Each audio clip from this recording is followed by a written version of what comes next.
Bismillahirrahmanirrahim. Assalamualaikum warahmatullahi wabarakatuh. Bertemu lagi dengan Bu Rosita. Bagaimana kabarnya hari ini teman-teman? Alhamdulillah wa syukurillah, Allahu Akbar. Semoga kita semua selalu dalam keadaan sehat ya. Amin ya rabbal alamin. Kita doakan juga teman-teman kita, keluarga kita, saudara kita semuanya diberikan kesehatan oleh Allah Subhanahu wa taala. Amin.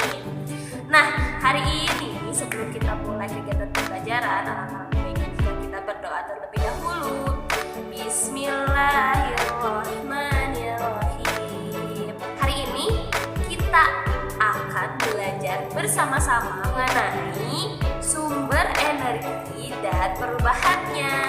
Nah, sebelum kita membahas mengenai sumber energi dan perubahan bentuk energinya, kita cari tahu dulu yuk apa sih yang dimaksud dengan energi? Tahukah teman-teman, energi adalah kemampuan untuk melakukan sesuatu tindakan atau pekerjaan, usaha. Dalam melakukan sesuatu, kita selalu memanfaatkan energi, baik secara sadar maupun tidak sadar. Contohnya, ketika kita berjalan, pastilah kita memerlukan energi. Namun, setiap kegiatan memerlukan energi dalam jumlah dan bentuk yang berbeda-beda. Energi dapat berubah bentuk dari satu bentuk ke bentuk lainnya. Contohnya, teman-teman pernah menyetrika baju yang kusut? Nah, pada setrika terjadi perubahan bentuk dari energi listrik ke energi panas. Tahukah teman-teman, energi yang paling besar adalah energi matahari. Energi panas dari sinar matahari memiliki banyak sekali manfaat bagi kehidupan di bumi. Nah, manfaat dari energi matahari yang bisa kita rasakan dalam kehidupan sehari-hari adalah untuk mengeringkan pakaian, kemudian untuk menghangatkan ruangan sebagai penghangat tubuh, untuk menyegarkan tubuh juga, pembangkit tenaga listrik, dan membantu mengeringkan hasil pertanian seperti padi, kopi, cengkeh, dan lain sebagainya. Matahari tidak hanya bermanfaat bagi manusia, ternyata matahari juga bermanfaat bagi makhluk hidup lainnya seperti tumbuhan yang memiliki klorofil untuk dapat melakukan proses pembuatan makanan atau yang disebut juga dengan proses fotosintesis.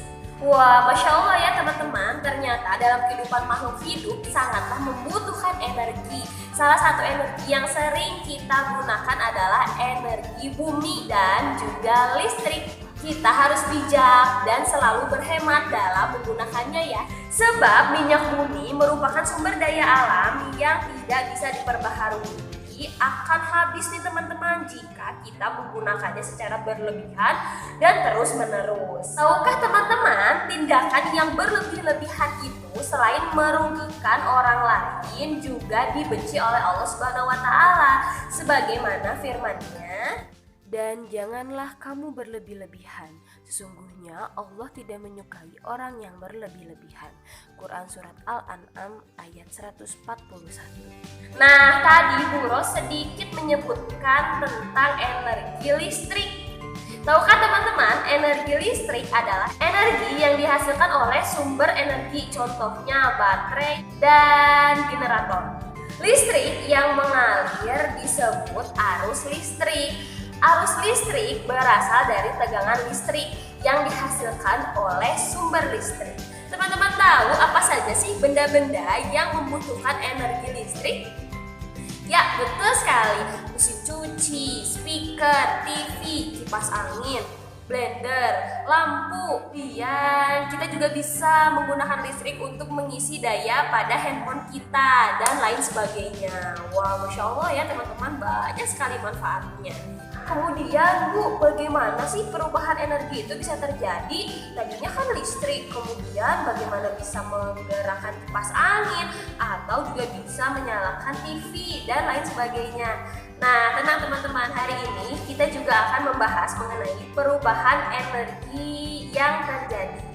Nah, kita bisa ambil contoh dari kipas angin, dari energi listrik. Kemudian dia berubah menjadi energi gerak. Atau contoh lain yaitu bel, dari energi listrik berubah menjadi energi bunyi. Contoh lain setrika, Nah, setrika juga dari energi listrik berubah menjadi energi panas loh teman-teman.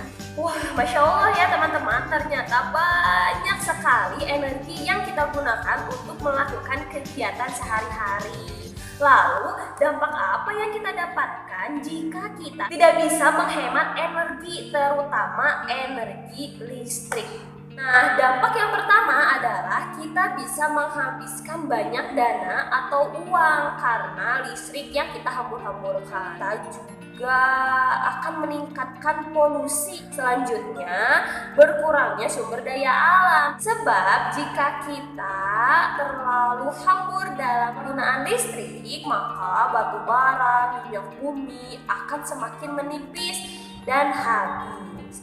Jika sudah habis, kita tidak akan bisa lagi menyalakan cahaya di malam hari atau menggunakan alat elektronik lainnya. Ibu punya sedikit tips nih untuk menghemat listrik. Yang pertama, cabut kabel jika tidak dipakai. Mematikan alat elektronik di malam hari saat aktivitas kita berakhir. Kemudian mematikan lampu saat siang hari. Selanjutnya, gunakan alat elektronik sesuai kebutuhan dan kapasitas. Perbanyak tanaman di rumah supaya udara kita tetap sejuk.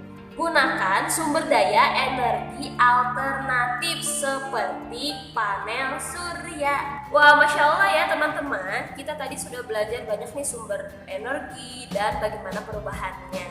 Nah, tadi juga Bro sedikit menyebutkan tentang panel surya. Teman-teman tahu apa yang disebut dengan panel surya?